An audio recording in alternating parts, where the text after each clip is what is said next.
Papa, ba mama balandi ya Canal Congo Télévision, tokuta nisusu mokolo ya lelo na masolo na bino bosepelaka, masolo na bino bolandaka, masolo ya MLC, masolo ya MLC magazine oyo permetaka bino ya koyeba fonctionnement makambo ezali koleka au sein ya parti ya mwana mboka Jean-Pierre Bemba Agombo. Mokolo ya lelo ezali juste répétition hein, ya to deuxième épisode lelo to yambi comité communal ya Kalamu to comité politique ya Kalamu MLC Yolo Sid 4 oye kambami vraiment na Maman Hélène Baseka wiki o na pesi mbote ndeko journaliste Maman présidente alobité na kolobanga moko te lelo na ye na bateau bazali kosala fonctionnement ya comité politique to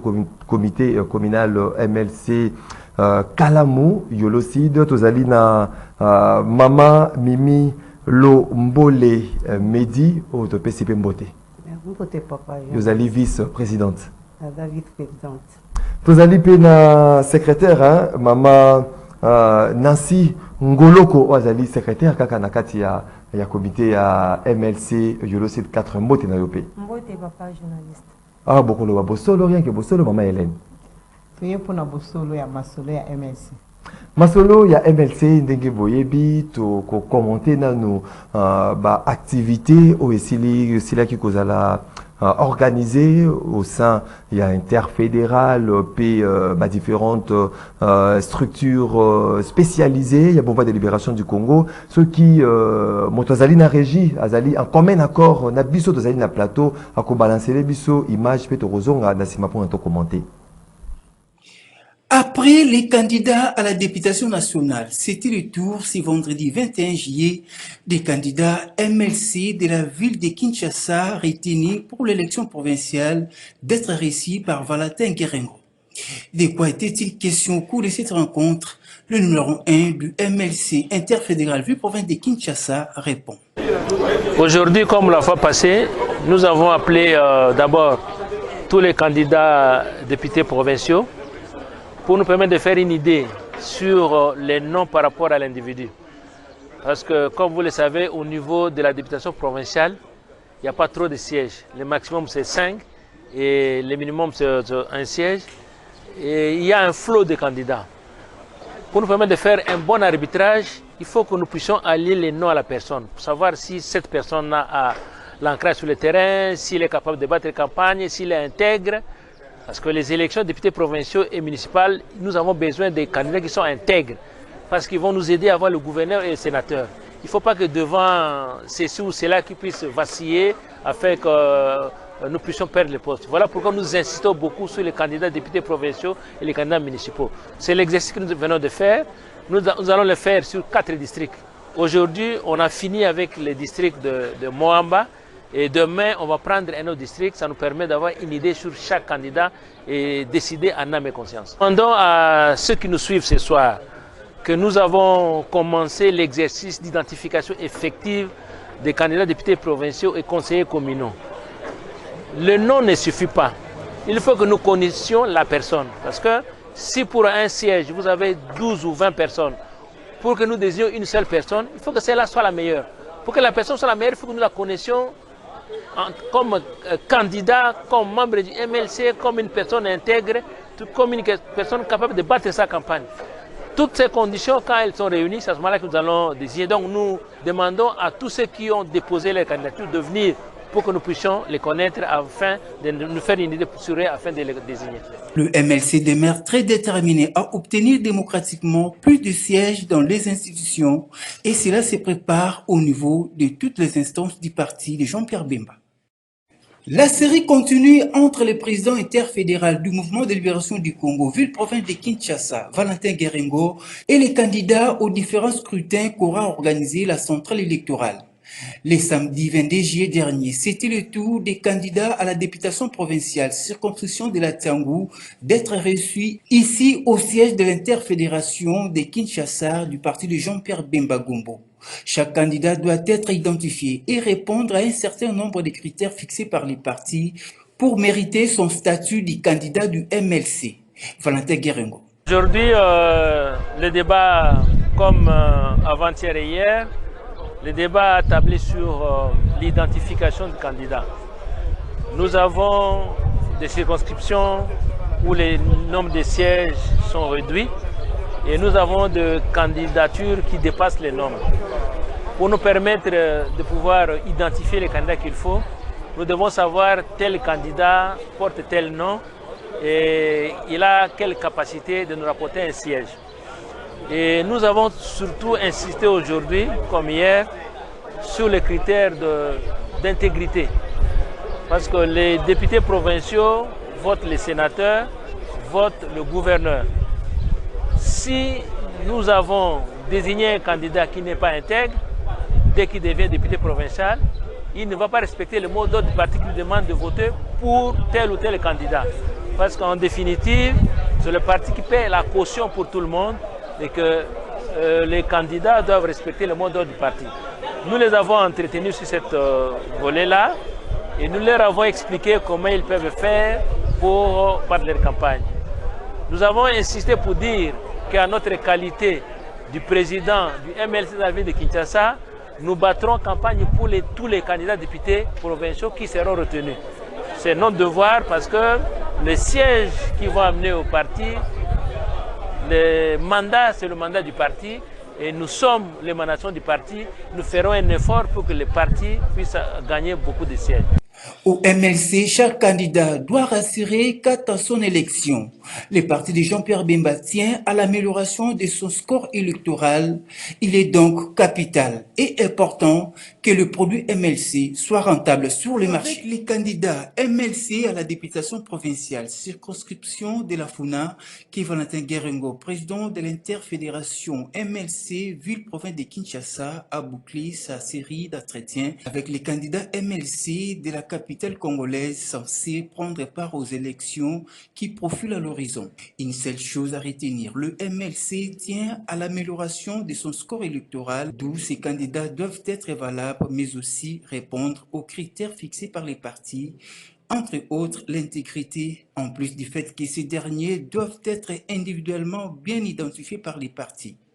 L'exercice a été réussi avec satisfaction par l'interfédération MLC Ville-Province de Kinshasa après avoir rencontré tous les candidats quinois à la députation nationale comme provinciale. Très satisfait de l'exercice que j'ai fait pour les 4 districts de la ville de Kinshasa, à travers lesquels 24 communes administratives de Kinshasa se retrouvent. Ça nous a permis finalement de connaître qui sont les candidats qui sont devant nous. Nous avons fait une idée sur les uns et les autres pour que lors de l'arbitrage, que nous sachions en âme et conscience désigner qui il faut à quelle commune.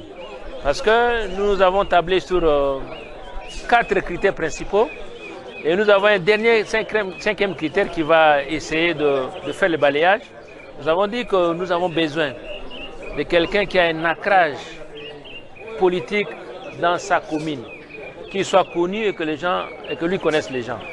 Nous avons besoin de candidats qui sont capables de battre campagne par eux-mêmes avant que le parti ne les assiste. Et 3e critère, le plus important d'ailleurs, nous avons besoin de candidats qui sont intègres.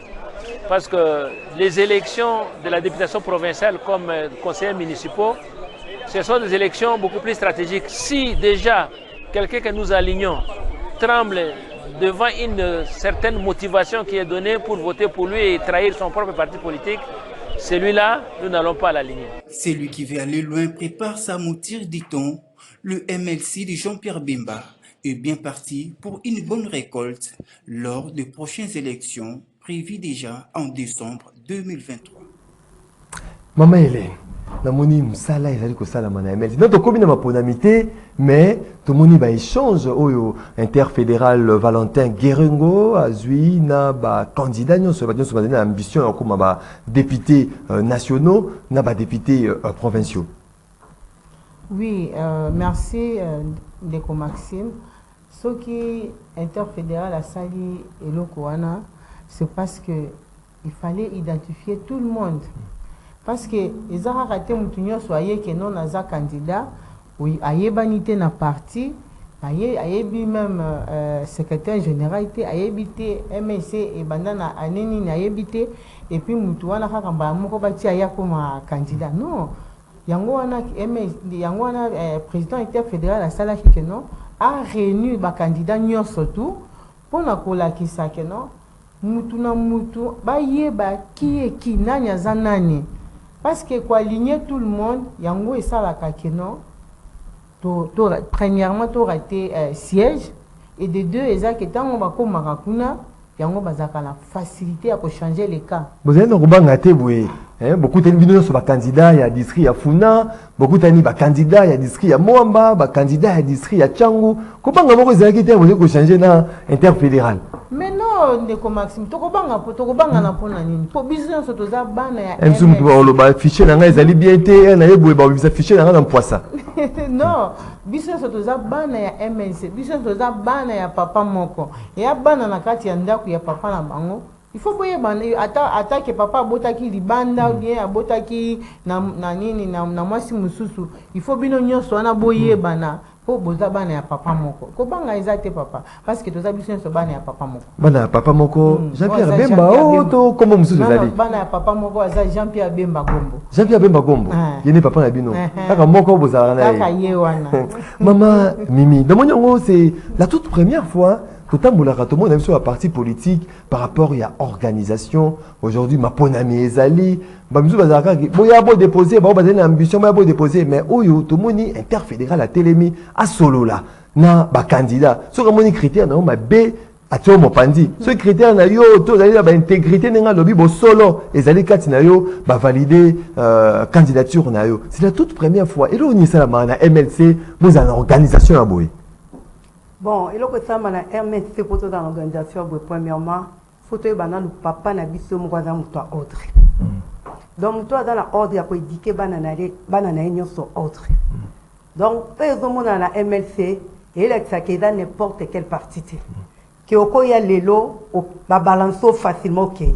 Parce que sur la MLC, tu y a pour la mboka. Tu as pour la population. Tu as pour l'intérêt matériel.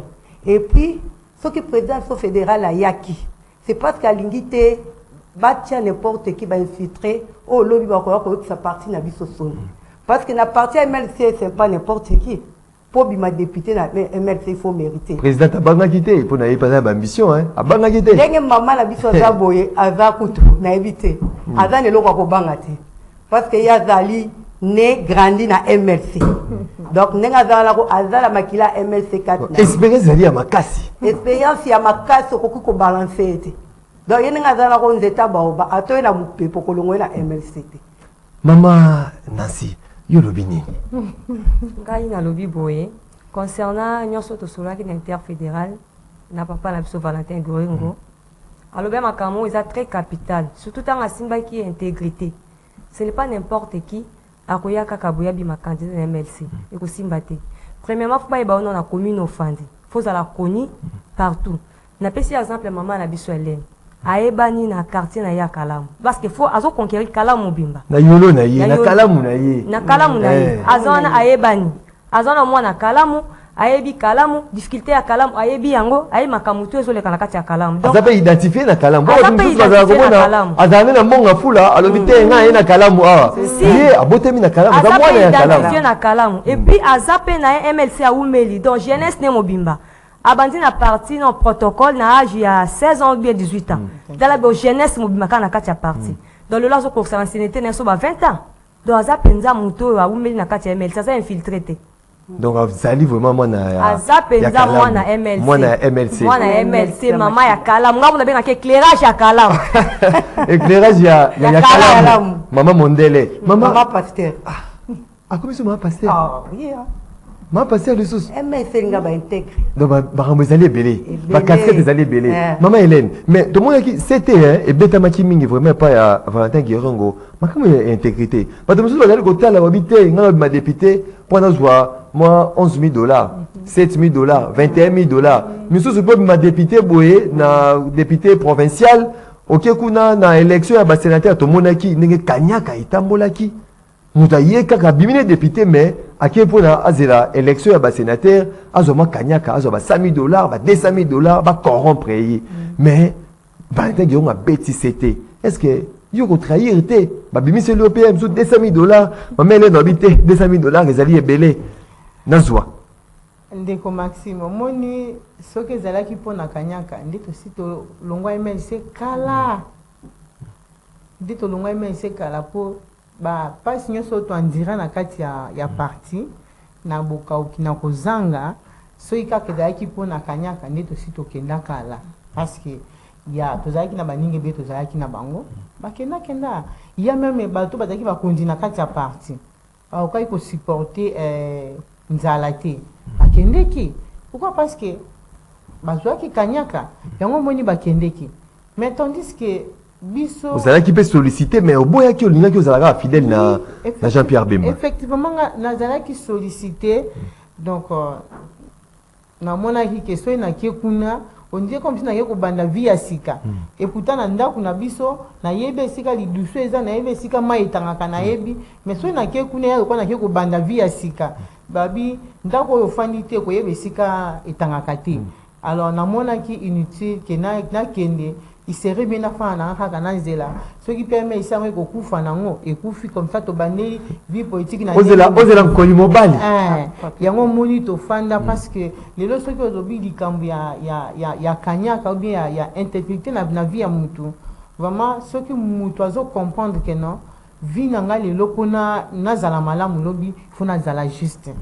parce qu'il y a tellement na makambo mabe oezo ekomi mingi na mitu ya batu pe na mitema ya batu au moins la mutu azo ya ko se prétendre que naza candidat naza MLC je suis MLC mais devant Kanyaka boye accéder donc a commis comment dire na osoma jeep na osoma lupangu na okende poto donc a commis comment dire ba calcul wana alors mutu abongo azana facilité à kotika MLC facilement pour akende na ye parce qu'il y a eu que non avec mes $100,000 na kati ya poche na kosala nyoso tout peut-être MLC asomba lopango asomba boye mais andimi à trahir andimi à trahir parce que baza ebelé baza vraiment ebelé comment na kaka o baye ko ya wana kiti vous pouvez imaginer mutoyer un mois na kati ya parti il se prétend être candidat un mois pamba un mois aye 2 semaines 2 mois il se prétend être candidat vraiment est-ce que mutu ya bongo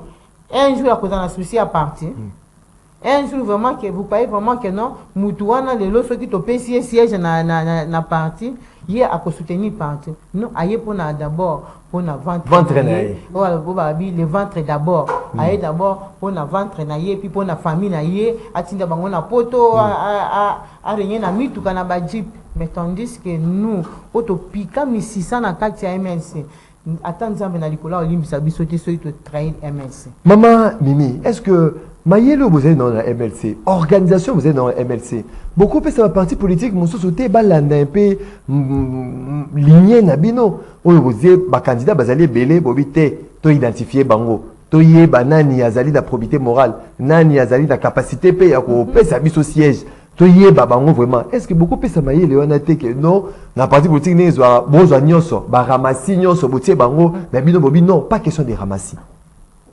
Merci papa journaliste. Nayebi ke tant tonda okolo wanda loba soki mama zo pesa mwana na conseil omuningo za wana chali toyi yo poko tirer quand même conseil ya malamu ndenge baza bazo mona ndenge MLC zo tambisa parti na ye donc tellement MLC za muta droiture tozo kene na droiture tant oza pembeni bino ba parti mususu bozo mona bozo quand même les socs tirer parce que bon lokota n'importe qui botier avec la partie de bino union sacrée automona qui pa misusu bazana babino la député belé mais ata sénateur moko te kanyaka yango na tozoloba surtout pour la bande ko na biso ya union sacrée bata l'exemple MLC donc ce qui to landi exemple MLC to ko bebisa mboka na biso te zomona parce que droiture ezali pe il faut ko landela oko ramasser kaka mutu boete aye le lobby bokomisiye député. L'air à Kokoma pour l'Assemblée, il va faire n'importe quoi. Donc, on a une influence pété que non, on a un bon, on a habité. MLC, le coin est à la raté. Trafic égalité. Trafic d'influence est raté. Donc, Obama est tel père, tel fils. C'est ça, MLC. Donc, Koimobali, qui pas comme bon côté. Pas comme bon côté, il faut faire dans le colaï. Il y a un truc qui filtre et tu peux détecter facilement il faut que des bandes MLC. Comment Nassi, c'est que Bossolo est allé dans MLC. Si, Bossolo est allé. Mais pour la Dakar, Jean-Pierre Bemba. En tout cas, MLC est dans Bossolo. Toso ba nan ba to pola mbongo te. O ya kazwa mbongo kota na MLC te. Na ba activité ya bino pe opesa kata moi 5000 ité. Te. To pesa ka mutu mbongo te ke o ya ka kota na MLC boyete. Donc ba tozali kolanda kaka c'est idéologie politique ya Jean-Pierre Bemba. Bazolanda ka politique ya Koimobali toza na ye lombe. Na ko ba Koimobali no ba Koimobali ko ya tele l'histoire. C'est que ça lui manque Koi. Et azali Koité. Papa na biso Jean-Pierre Bemba go. Koimobali. Papa maman to zongi na régie to landa lisusu élément musu to kozonga tout juste après pour commenter l'activité au Ezali organisée au sein du MLC.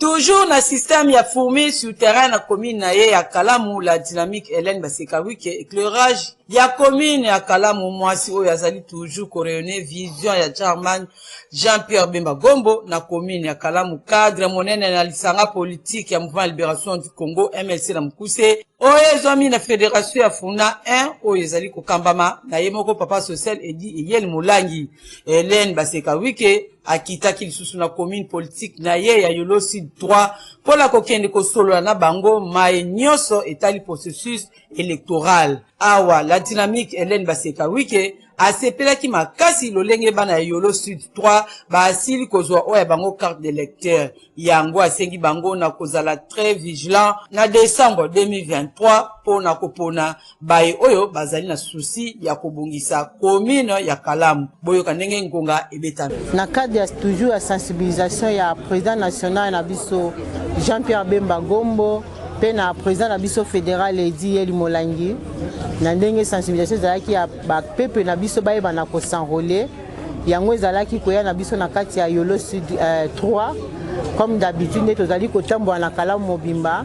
Alors message ya Yolo eza koyeba base na biso ya Yolo Sud 3 soki bayebaki na kosenrôler et en tout cas esengo mingi parce que mutu nyonso tout à répondre lolenge ayebaki na kozwa carte na ye yango eza esengo na biso yango toyei kokutana na bango mpona toyeba état de santé na bango pe na koma lolenge bazali kovivre na kati ya Yolo Sud 3 bana Yolo Sud ni eloko na kosenga na bango bazala na bomoko bazala ba responsable bisika bazali na bomoko wana nde ekoyeba na kosala ke quartier na biso Yolo Sud 3 eba na kozala na kimia pe na bolingo ndenge kaka eloba makana MLC na nzambe tokolonga ngonga ebeti. Toujours très dynamique sur terrain na commune ya Kalamu la dynamique Hélène Basekawi ke mwasi mayele pe makasi oyo bana Kalamu ba mesana ko benga éclairage ya Kalamu présidente communale ya commune politique ya Yolo Sud 4 na kati ya fédération ya Funa 1 oyo ekamamaka na ye moko honorable Edi Eyel Molangi pona compte ya mouvement de libération du Congo parti cher ya Koimobali Jean-Pierre Bemba Gombo wapi akitaki lisusu na quartier Kimbangu de toujours na commune ya Kalamu pona kosola na bango pona mbala ya yambo wapi atalisaki bango posa na ye ya kozala molobe na bango pe asengi soutien makasi ya bana Kimbangu de pe lisusu abakisi na koetalisa na bango ete bakota na masuwa ya mouvement de libération du Congo oyo ezali parti ya bana mboka na nyonso boyoka ye ndenge ya beti ngonga lelo akitaki na base ya Kimbangu na cadre kaka ya sensibilisation sur ordre ya président national ya biso oyo aza président Jean-Pierre Bemba Gombo et président fédéral na biso Eyel Molangi na cadre ya sensibilisation tozalaki na base ya Kimbangu mpona kosensibilize bapeple na biso ya Kimbangu mpona oyo ozali na yango tokendeki mpona conscientize bango conscientize bamama bapapa ndenge basi mpe mibali to bayeba na kotelema ndenge kaka balobaka na mouvement de libération du Congo na nzambe tokolonga ngonga ebeti mokolo malobi moleki na commune ya Masina quartier Fumunsuka na ngambo ya Rai mingi penza na eteyelo bengami Kasambanza epai wapi mwana mboka Georges Libenge Babuli mwana ya mouvement de libération du Congo MLC oyo babengaka ye ya abe akitaki kuna pona kosololelongo na bandeko na ye nyonso elekaki malamu mpe na esengo lokola kaka bilili bizali kolakisa bana ya quartier Fumunsuka na ngambo ya Rai bazalaki na esengo ya koyamba mwana na bango oyo bamona kobotama mpe kokola na ye Georges Libenge Babuli mwana ya botosi mwana ya bayele mpe mwana ya limemia masolo elekaki malamu mpe na esengo Georges Libenge Babuli abetaki masolo na makambo etali insécurité na ngumba mokonzi ya Kinshasa mpe na koleka na commune ya Masina oyo mwana mboka Jean-Pierre Bemba Gombo azali kobunda tumba makasi po te bana mboka babika na ndenge ya malamu epai esusu Georges Libenge Babuli asengaki na baboti bakebisa bana na bango mpo na likambo etali kuluna pamba te bango bazali kosala manso na ntina te kuluna eleka na kosila mpo na kosukisa balekaki na kotuna ye mituna mpe Georges Libenge Babuli mwana ya mouvement de libération du Congo MLC apesaki biyano oyo esengelaki mpenza na suka toyoka ndenge lokole ebetamaki. Voilà activité ya kafu na kati ya MLC tokei kuna obi lelo pourquoi tu sais na masolo etali commune politique kalamu yolo si de 4 mama Hélène otamboli na yolo 3 okei na Kimbangu obombelaki bana ya Kimbangu na yolo si 3 nene. Merci beaucoup papa Maxime. Oyo na kuiko memela kubombela bana ya Kimbangu to ya yolo parce que yolo eza yolo site na yolo nord na yolo ezo. Alors on a memela ki bango eza d'abord parti na biso MLC na mukundi na biso o aza Jean-Pierre Bemba Gombo pona quartier wana nyoso tu bazala membre na kati ya MLC.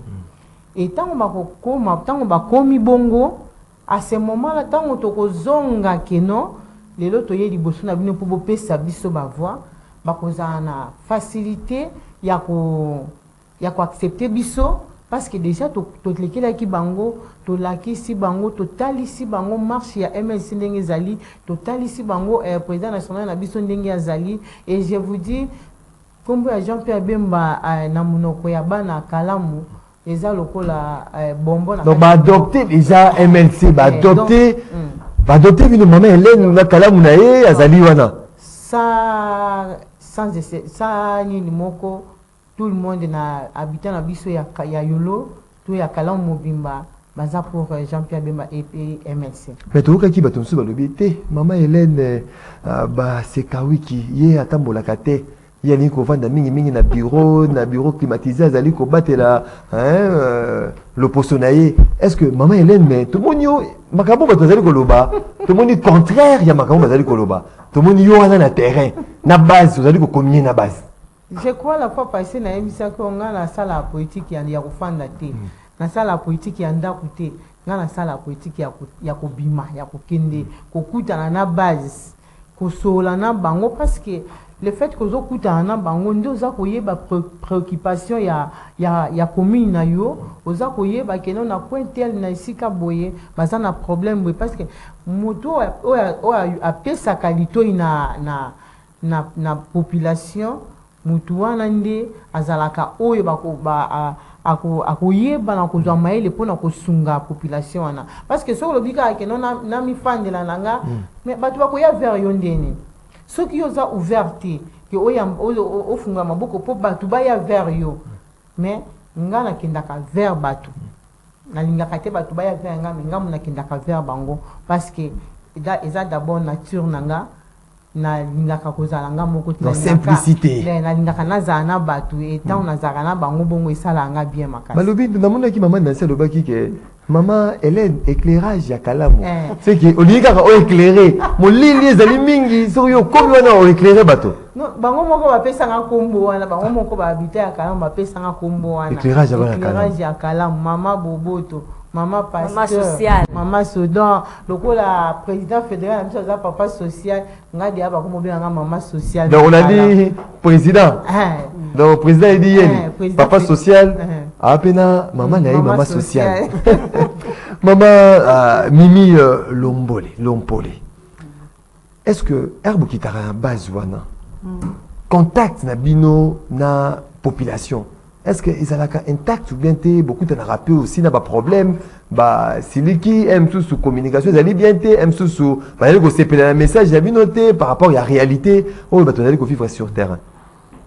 En tout cas, quand on va sur terrain, on va non, c'est faux. Donc, au contraire, tu as un éclairage. Oui, maman, tant que tu es marié, tu as tendance à payer la maman. Tu as tendance à papa côté moi, mais cap maman est là. Moi, j'ai tendance à avoir une adolescence, c'est pas maman. Oh maman, je vais ça, je vais ça, je vais ça. C'est ça, tout ça bon. Tant que tu es dans le terrain. Parfois, ça arrive des fois, tu as un nombre de déterminé. Mais tu dois avoir un surplus. Au moins, tu as une place de parce que tant que tu as maman Hélène, moi, papa Jean-Pierre Bemba. Oh, voilà, éclairage à Kalam. Naba, oh, tout le monde a peut-être bayaka, là, tu as une idéologie MLC. En tout cas, Moutabo y a quand même ça dans la raté. Maman Nancy, oui, papa. Est-ce que le lot, tu es maman Hélène, Nakala Moana, vous allez que Talama, vous allez que Salama, vous allez que beaucoup de mitema, il y a Baimbo Kapote, Bafongole la épée, et tout Bafongole la épée, vous allez que mon échéance c'était ma peau dans mes alites. Est-ce que vous allez prêt à Fongole la épée? Oui. Bazali vraiment prêt à Fongole la même. Pourquoi? N'engna le belo comme Robé. Maman salara descente moko na kauka. Webi na kauka kulune sala makasi Bana kauka ya moba tomboka kuluna. Mais maman approcha bana wana. Na machette na bango. Approcher bango abandi côté yaye. Abandi ko éclairer déjà. Abandi côté ya bango. Pena nenge ganyo to bandaki ti suka en tout cas mo trouble les ala kité. Donc maman za na grâce moko premièrement za na mwasa mosala nzambe. Et puis mo za servante de Dieu. Donc za na grâce aza mutu ya batu. Donc, bisika kota en tout cas trace à malamu etikalaka. Donc trace à malamu etikalaka. So maman koti, moi bilembo etikali. Bilembo etikala. Maman Hélène, to komi vraiment na suka ya maso na biso ya bakolo ya lelo na si ba épisode oyo ndenge bato bazali ko réclamer ngo même to ko matina 5 6 épisodes kaka na commune politique MLC Yolocide 4 mokolo ya lelo. Est-ce que vous allez comprendre que sensibilisation au candidat et pas interfédéral, c'est pour améliorer améliorer score électoral au Bossalaki na 2018 et ça la 2023, c'est-à-dire bon, c'est une amélioration. Est-ce que vous allez conscient de Mela to objectif ou vous allez assigner déjà au niveau de la hiérarchie? Merci beaucoup, Papa Maxime. Na démarche au président fédéral na biso azali ko sala vraiment biso d'abord ba candidat to sepela ki nango makasi parce que na 2018 et 2011 na assemblée provinciale MLC penza zala ki penza te neti yambala o to za 5 ya pamba siko na 5 on est-ce que to ko bimisa gouverneur ta 2 ou 3 sénateurs. Non. Mais cette fois-ci, na marche où est salema, il y a un pour permettre biso tous ala ebele na kati ya assemblée provinciale. Tant que tu ebele, tu kozala amezi la kobimisa ba sénateur, tu kozala amezi la kobimisa gouverneur parce que ata to kobimisa titulaire té, même adjoint, gouverneur adjoint. À mesure à parce que vu la biso à Kinshasa d'abord c'est le MLC. Vu la Kinshasa c'est le MLC.